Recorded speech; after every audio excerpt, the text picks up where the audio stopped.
¿Milei les robó las ideas a Juntos por el Cambio o Milei representa una ola que no tiene todavía techo de acuerdo con lo que ustedes evalúan? Hay que empezar a pensar en políticas de Estado. Esto más allá de los personajes de turno que tengamos. ¿Qué vamos a hacer con la economía? ¿Qué vamos a hacer con la educación? ¿Qué vamos a hacer con la producción? ¿Hacia dónde, cuál rol va a tomar Argentina en el Mercosur y en el mundo? Massa viene a prometer lo que va a hacer como presidente para solucionar los problemas que él está generando como ministro. ¿Estás proponiendo sacar las retenciones? Por supuesto que sí. Por supuesto que sí. ¿Con Así qué que, bueno, pero el resto de los ¿Con países... qué tenés que financiar al Estado, digo? Hay que primero empezar a reducir el Estado obsoleto que no cumple ninguna función. A ver, yo no digo que los derechos humanos no sean importantes. Un Ministerio de Derechos Humanos, ¿qué función cumple? El Ministerio de la Mujer, el INADI, ¿qué función cumple?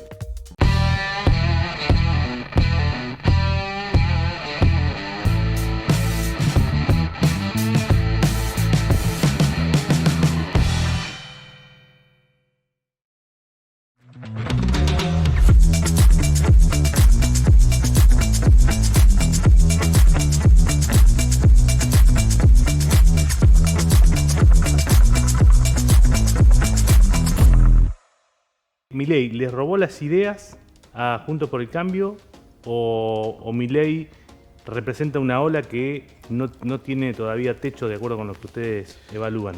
Yo creo que Milei canalizó un descontento que había en la sociedad, canalizó, digamos, quizás algunas ideas fuerzas que casi, digamos, siguiendo el pie y la letra del teorema de Baclini, ahora acercándose a la posibilidad de ser gobierno, empieza ya como se empiezan a moderar, ¿no? A moderar, incluso algunas posturas extremistas como dinamitar el Banco Central, ya no hay que dinamitarlo, dolarizar, ya no es que vamos a hablar, digamos, en realidad cuando se empieza a acercar a la posibilidad de ser una opción real hacer gobierno, prácticamente las ideas, digamos, su propuesta terminan siendo similares a las de Juntos por el Cambio.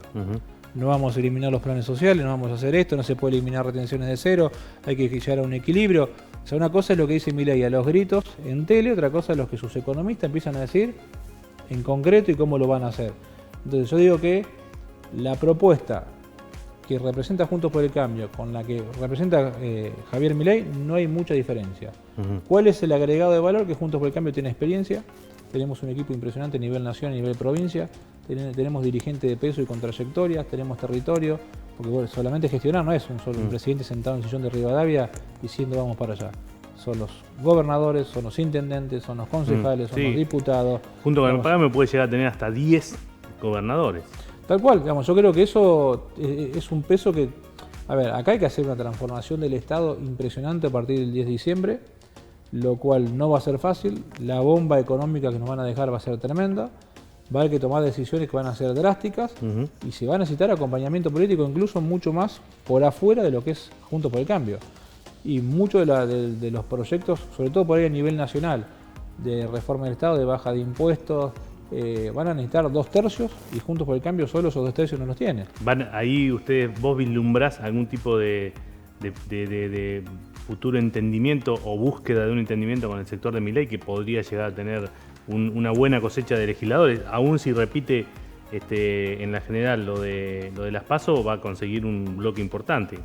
Yo creo a nivel nacional y también provincial. Ahí se va a ver realmente qué tan liberales son o realmente qué tan antikirchneristas, digamos, son los legisladores de Milei. También hay que pensar en los legisladores independientes que son por fuera Juntos por el Cambio, incluso algún peronista más republicano que se pueda llegar a abrir, digamos, justamente los de Córdoba. Digamos, hay que pensar ahí, a ver, hay que empezar a pensar en políticas de Estado. Esto más allá de los personajes de turno que tengamos. Porque no puede ser que cada 4 años vamos de un lado para el otro, de un lado para el otro, y vos ves el resto de los países avancen, nosotros seguimos estancados, viendo, hay discusiones que si bien me parecen importantes de fondo, pero no son urgentes, y nosotros nos quedamos en esas discusiones del pasado. Ahora, el otro día justo me preguntaban, che, ¿es verdad que va a volver la colimba obligatoria y no obligatoria? Que si fueron los desaparecidos 30.000, está buenísimo, demos esa discusión, pero hoy tenemos que sacar a Argentina adelante. No podemos estar discutiendo en cuestiones del pasado cuando tenemos un 50% de argentinos pobres, tenemos un 150 escalando por ciento de inflación y seguimos atrasados, estamos cerrados al mundo. Argentina está el tercer puesto a nivel de inflación en todo el mundo y pareciera que nos encanta trenzarnos en discusiones absurdas cuando hay que generar política de Estado ¿Qué vamos a hacer con la economía? ¿Qué vamos a hacer con la educación? ¿Qué vamos a hacer con la producción? ¿Hacia dónde, cuál rol va a tomar Argentina en el Mercosur y en el mundo?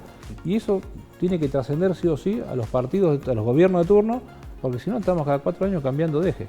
Diputado, y las medidas que se conocieron esta semana, básicamente la quita o prácticamente la eliminación del impuesto a las ganancias, que es un reclamo que se venía haciendo y que casi todos prometían, pero nadie ejecutaba, y todas estas medidas para aliviar el impacto de la inflación, ¿cómo las observan ustedes? ¿Cómo las advierten? Primero que, a ver, más allá no son medidas para aliviar el impacto de la inflación. Acá lo que primero hay que hacer es corregir los motivos, o digamos, por los cuales está generando inflación.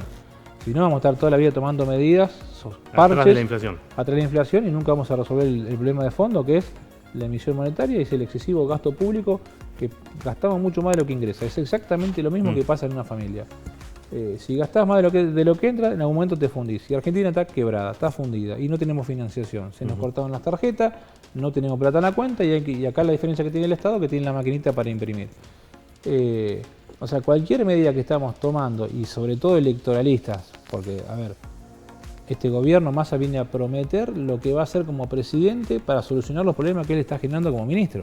Esto solamente en Argentina, un ministro con semejante nivel de fracaso económico puede ser un tipo candidateable a presidente.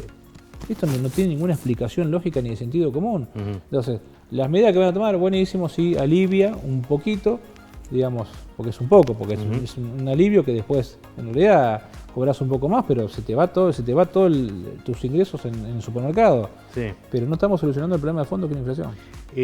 Vos venís de un sector agropecuario bien identificado con el tema agropecuario. Este año el campo no pudo ser el motor por el tema de la sequía, o no pudo ser el motor que fue en algún momento por el tema de la sequía. ¿Qué campo se va a encontrar el año que viene la gente que asuma, ya sea Patricia, Milei, Massa, el próximo gobierno? ¿Qué es lo que va a poder dar esta vez el campo? Primero, que lo que quedó expuesto es que Argentina el único motor que tiene es el campo. Lamentablemente todo depende del campo. Un año mal que le va al campo, parece que la economía se desploma. Digamos, vuelvo a lo que decía recién, tenemos que generar política de Estado para empezar a diversificar la matriz productiva y que no solamente sea el campo el único motor, que tengamos la energía, lo que es la minería, lo que es pesca, lo que es industria, lo que es industria del conocimiento. Y yo creo que si este año empieza a llover como se prevé que va a empezar a llover, y hay posibilidad de inversión, digamos, está en condiciones el chacarero de... A ver, el campo tiene un potencial impresionante, siempre y cuando lo dejemos, digamos, que todo ese potencial que tiene explote. Yo te saco un número concreto, digamos, es más, hoy está desactualizado porque lo venía sacando al dólar 500, o sea, así que después saquemos la cuenta al dólar 730. La provincia de Buenos Aires, Nación, le saca solamente en retenciones de soja, sin contar maíz, trigo, carne, leche, sin contar pesca, industria, minería, comercio, solamente retenciones de soja, 3.000 millones de dólares por año le saca Nación del bolsillo de los productores bonaerenses. Supongamos que esos 3.000 millones, como es una cifra imposible, digamos, de dimensionar, la multiplicamos por 500, que es el dólar, en su momento era el dólar que digo con la cifra que yo venía sacando, lo dividimos en los 135 municipios para tener un número chiquito y saber cuál es el impacto local, digamos, de esa extracción. Más o menos te da que si los 135 municipios bonaerenses fueran productores de soja, suponiendo que todos fueran del mismo tamaño, son más o menos 11.000 millones de pesos por cada uno de los municipios que Nación le saca solamente en retenciones de soja. El presupuesto general de Arenales son más o menos 2.500, 3.000 millones de pesos. Son casi 3 presupuestos. Vos imaginate esos 11.000 millones de pesos a lo que generaría circulando en la economía local de cada uno de esos municipios bonaerenses. Tendríamos casi 135 mini Dubái, generando desarrollo, generando valor agregado, se instalarían fábricas, industria, generaría una migración interna que la gente de los conurbanos irían a buscar laburo al interior, con mejor calidad de vida, infraestructura, digamos. ¿Por qué Argentina está cada vez más pobre? Es justamente porque estamos sacando los recursos donde se producen para distribuirlos en lugares que no están produciendo y encima para generar subsistencia, porque no es que vos le das a alguien para que pueda emprender y salir adelante. Le estás dando un poquito en la boca para que pueda comer, y eso es lo que estás construyendo, es una conurbanización de la provincia de Buenos Aires. Cuando vos tendrías que tener interiores ricos, a ver, hay algunos casos puntuales, pero vos te vas a otras provincias que se han industrializado otras localidades, como por ejemplo Santa Fe, la localidad Armstrong, Rafaela, donde tenés prácticamente 0% de desocupación, porque tenés industrias que en años anteriores han ido industrializando. Vos antes de sacar granos, exportando granos en camiones, digamos, de arenales, por ejemplo, podría tener una aceitera que genere trabajo a nivel local. En vez de exportar, sacar carne, digamos, que la mandás vaca viva, podrías tener frigoríficos que estén agregando valor, generando trabajo a nivel local. Y esa es la provincia que necesitamos. Y eso multiplicado por todas las provincias argentinas, y eso generaría que Argentina salga adelante, solamente contando del sector productivo. Pero vos tenés que sacar las retenciones. ¿Estás proponiendo sacar las retenciones? Por supuesto que sí. Por supuesto que sí. A ver, hoy las retenciones, el sector lleva aportado a la economía nacional solamente en retenciones 200.000 millones de dólares desde que llegó Néstor Kirchner al país. Es el 50% de la deuda externa. Decime, ¿para qué sirvió? Tenemos un 50% de pobres, tenemos un 150% de inflación, tenemos una deuda externa que sigue creciendo. Y vos decís, bueno, pero el resto de los países... ¿Con qué tenés que financiar al Estado, digo? Pero Uruguay no tiene retenciones. Brasil no tiene retenciones. Paraguay no tiene retenciones. A ver, Brasil hace 15 años importaba carne argentina. Pues no le alcanzaba, no tenía carne, tenía que exportar. Hoy Brasil es el mayor exportador de carne del mundo y es el dueño de los principales frigoríficos en Estados Unidos. En 15 años. Y no es una cuestión ideológica.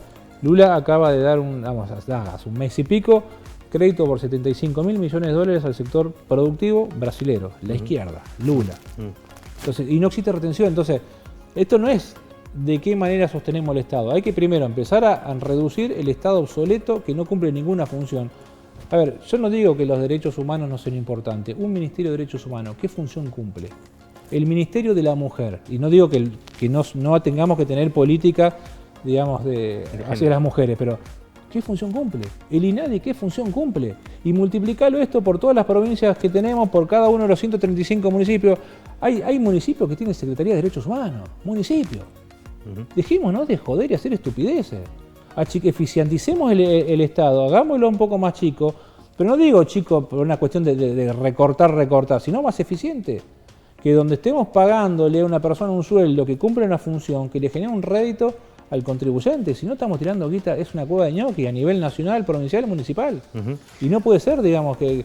Y recién ahí, cuando empecemos a achicar, a eficientizar, a transparentar sobre todo, que creo que va a la pregunta que me parece que sigue, ahí vamos a empezar a poder bajar impuestos, a eliminar impuestos y hacer un Estado mucho más eficiente, porque si no, en definitiva, el contribuyente es el que termina solventando ese Estado elefantiásico que no resuelve ningún problema. Voy a ir directísimo a la pregunta. Hace unos días encontraron a un hombre sacando dinero de tarjetas de débito de la legislatura. ¿Alguno era contratado de Bugallo? No, los contratados míos están en mi despacho y cada uno cobra, tiene su sueldo, tiene su tarjeta. Ahí eso quedó expuesto, digamos, las cajas negras de la política. Ahí evidentemente hay, creo que eran 45, 48 tarjetas de crédito. Hay 48 personas que o están contratadas al pedo directamente, sabiendo o sin saber, y hay alguien que está manejando el sueldo de esas personas. Eso es facilísimo saberlo. Hay que ver el legajo de esas 48 personas, para qué legisladores están trabajando o de dónde, porque a ver, son contratos de la legislatura y alguien firma por eso. O sea, creo que por suerte la justicia está investigando, por suerte lo agarraron y esperemos que se esclarezca, porque en definitiva esos hechos terminan ensuciando toda la política en su conjunto y pareciera que todos pasan a ser corruptos, cuando en realidad los que son corruptos son los que ejercen esas acciones, y espero que se esclarezca. Diputado, muchísimas gracias. A ustedes.